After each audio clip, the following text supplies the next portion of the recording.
I just trust in our justice system. Ako ay laban sa mga irresponsibleng tao, lalo na pagdating sa social media. Has anybody from the production ng ginagawa yung movie ever sought for your side? Wala.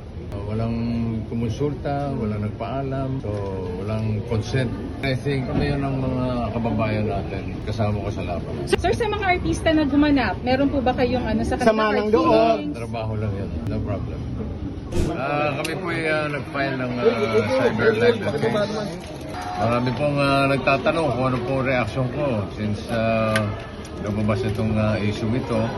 Ako'y nanahimik, wala naman akong sinasagot. Sa mga taong nagtatanong, sa aking mga kaibigan, pamilya, a lot of people have been asking me, ano reaction mo? Eto na po yun. Ito na po yung reaction ko. Sabi ko nga, ito yung walang personalan ito. I just trust in our justice system. Ako ay laban sa mga irresponsibleng tao, lalo na pagdating sa social media. Bossing, nagulat ka, January 1, New Year, sinira ang pagpasok ng taon mo? Hindi naman. Parang expected ko na yun dahil matagal na naman ito. Last year pa pinopromote. Ano sabi ng asawa? Ano sabi ni Miss Pauline po? Siyempre, his full support, not only my wife, but my children, my friends, and I think parang yun ang mga kababayan natin kasama ko sa laban. Bossing, personally, kumusta na po kayo? I'm okay. Opo. Tingin mo, Bossing, kilala mo kung sino gumawa nito? Meron pa may but hindi natin napapatunayan. Sir, politically driven ito, sa tingin ninyo, may politics involved, politically driven, may grudges, ano po? I don't want to comment on that. This is a non-political issue. For me, ewan ko para sa ibang tao.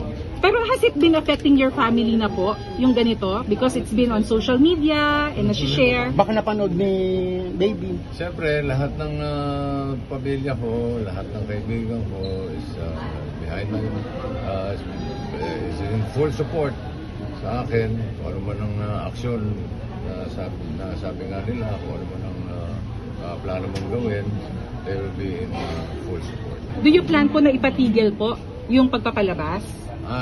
Wala tayong may comment dyan. Baka may message kayo kay Direk Daryl Yap? Wala naman. Happy New Year. O sa mga taong nakapanood na ng teaser, Bossing, na baka hinusgahan ka na po? Kanya-kanya namang demokrasya tayo. Kanya-kanya paniwala yan. Basta ako naniniwala sa sistema ng ating justisya. Has anybody from the production ng ginagawa yung movie ever sought for your side? Wala. So wala akong walang kumonsulta, walang nagpaalam. So walang consent. Sir, sa mga artista na gumanap, meron po ba kayong sa Sama ng loob? Trabaho lang yan. No problem. Gaano kasakit yung sinabing Wala ba iba magtatanong? nirape ka ba ni Vic Soto? Gaano kasakit yung, Bossing? Hinighlight kasi. No comment ako dyan. Sa akin na yan. You know naman, I'm a very private person. Sir, could you take us Hindi back? ako yung kuda na kuda. Paano niyo po nalaman na may teaser na gano'n? Kayo po ba yung mismo na? Through my wife. Kasi ako naman hindi ako active sa social media. No? Expect mo ba kayo ng apology from Daryl Yap or anyone from the film po? Sa ngayon, Public apology? ginawa lang namin ng nararapat. Message sa family. Apa? Family nyo. Pepsi Paloma. Ay. Meron po ba? Wala muna. No comment tayo. Sa family niyo na po? Sa family ko, salamat. Araw-araw ko naman silang nakakausap. Thank you sa support. At wag silang maglala. Kaya-kaya ko itong laban natin.